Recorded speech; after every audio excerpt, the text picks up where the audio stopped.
mesdemoiselles et messieurs, bienvenue à Qui est le Fou. Qui est le Fou est une plateforme qui donne l'espace aux étudiants africains, bien évidemment francophones, de tout le monde entier. Ici, on donne l'opportunité à tout étudiant qui le veut bien de pouvoir s'exprimer, de pouvoir présenter ce qu'il connaît. Ce matin ou ce soir, dépendant de l'espace où vous vous trouvez, nous recevons sur notre plateau Yves Daniel Mobengo, déjà ingénieur en extraction pétrolière, et cette année vous avez décidé de faire spécialisation en forage. Ok, Yves Daniel Mobengo, si il vous était demandé de parler à votre grand-mère, lui présenter votre profession, que lui direz-vous en lingala ou en kutumba, on ne sait pas, de votre langue maternelle? Je ne sais pas si je peux m'exprimer en français. Non, il faut le dire en langue maternelle, c'est la grand-mère, elle n'a pas étudié quand même ça. En fait, ma profession, en fait, notre rôle... En lingala. Rôle langai, il y a qu'on séparer maïs, pétrole, gaz, et puis qu'on tire dans la raffinerie pour qu'elle la traité. Ok. Yves Daniel Mobengo. Ma grand-mère, d'habitude, lorsque on m'envoyait au village pour chercher du pétrole, on me donnait juste une jerrycan et j'allais à la pompe. Ou sinon, on allait voir ma guida qui me vendait du pétrole. On appelait ça du pétrole. Mais aujourd'hui, vous êtes ingénieur en pétrole. Le terme est peut-être trop vague. Pouvez-vous tout simplement nous expliquer ce que c'est le pétrole? Bon, le pétrole est un liquide inflammable, plus ou moins visqueux. Oui. Constitue des hydrocarbures et d'autres composés chimiques. Oui.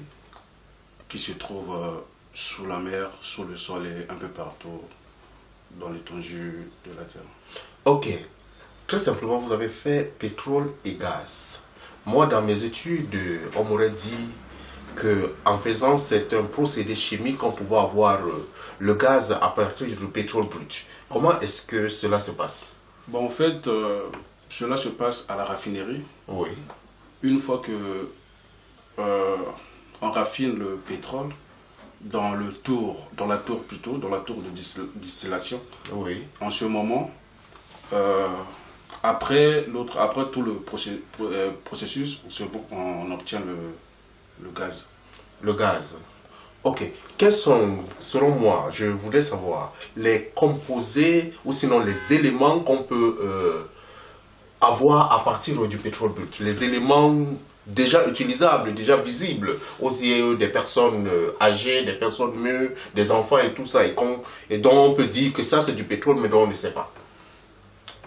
Bon, déjà dans le pétrole, on trouve le carbone, l'hydrogène, et par rapport à sa couleur qui est noire, oui. Bon, pas forcément noir parce que ça dépend de sa composition et de l'endroit où on a extrait le pétrole. Oui. Et ça paraît un peu selon ok. Le Congo souffre aujourd'hui d'une crise économique, ou sinon l'Afrique entière, l'Afrique francophone. Et cela est dû peut-être à la baisse du coût du baril de pétrole. Selon vous, qu'est-ce qui peut faire aujourd'hui que le pétrole puisse être au centre de l'économie congolaise ou centre de l'économie africaine? Bon, si on veut que le pétrole puisse être au centre de l'économie africaine ou du Congo, c'est simple. Il suffit juste que nous, les habitants de chaque pays, qu'on puisse avoir le pouvoir sur le prix de l'autre là, de pétrole, comment fixer, comment fixer les prix au avoir niveau international et tout ça. International, parce qu'on subit lorsque c'est l'autre là, les autres pays qui nous imposent un peu ces prix. Ok. Aujourd'hui, le monde connaît les gaz renouvelables. Nous avons aujourd'hui des pétroles qui viennent, par exemple... En fait, je vais dire, aujourd'hui, le monde est en train de connaître les transformations de technologie. Ce qui veut dire, nous avons peut-être des voitures à hydrogène, nous avons des voitures électriques, nous avons beaucoup de choses qui n'auront plus besoin de pétrole. Est-ce que cette dérive, cette disparition de la valeur du pétrole, ça n'effraie pas les ingénieurs de pétrole comme vous? Est-ce que vous ne voyez pas que votre métier est en voie de disparition? Bon, je ne pense pas vraiment, parce que le pétrole ne sert pas seulement l'autre là, ne sert pas toujours pour l'énergie. Oui. Il y a aussi d'autres utilités. Donc je ne pense pas. Comme quoi, par exemple, que l'utilité qui peut peut-être sauver le pétrole, parce que nous connaissons que c'est la voiture, nous connaissons que le train, nous connaissons que toutes ces petites choses, c'est le pétrole. Mais quel autre?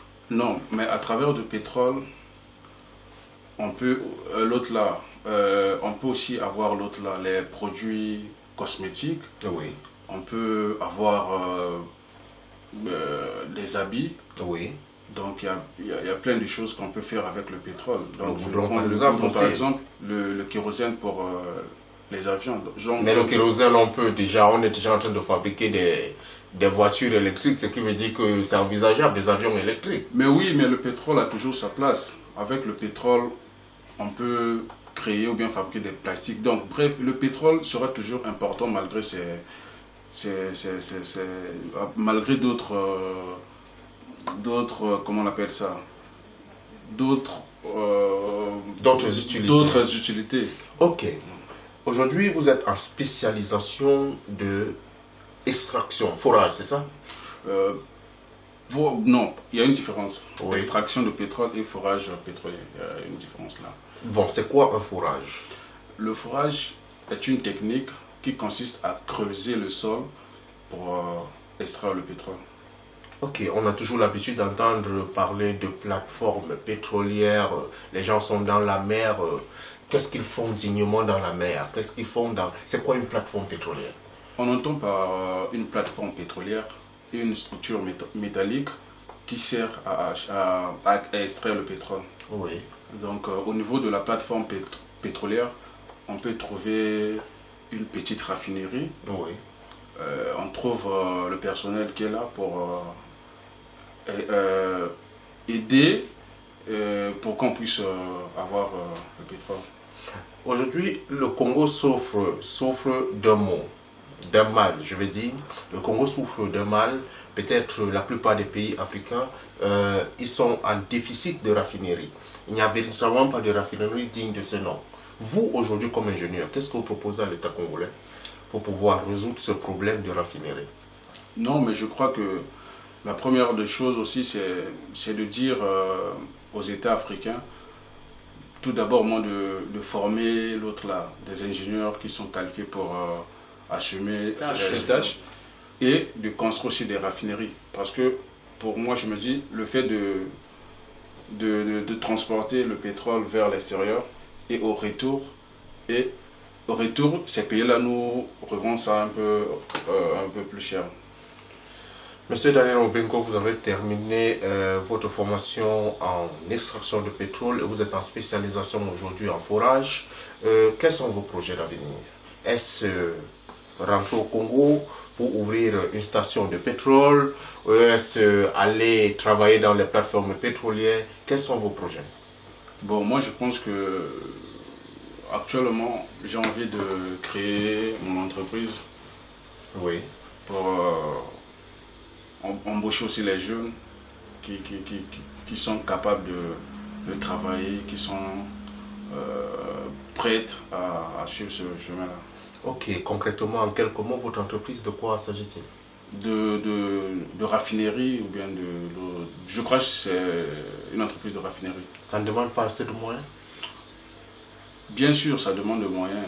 Je crois que peut-être que je vais demander l'aide de l'État, du gouvernement pour m'aider à réaliser mon projet.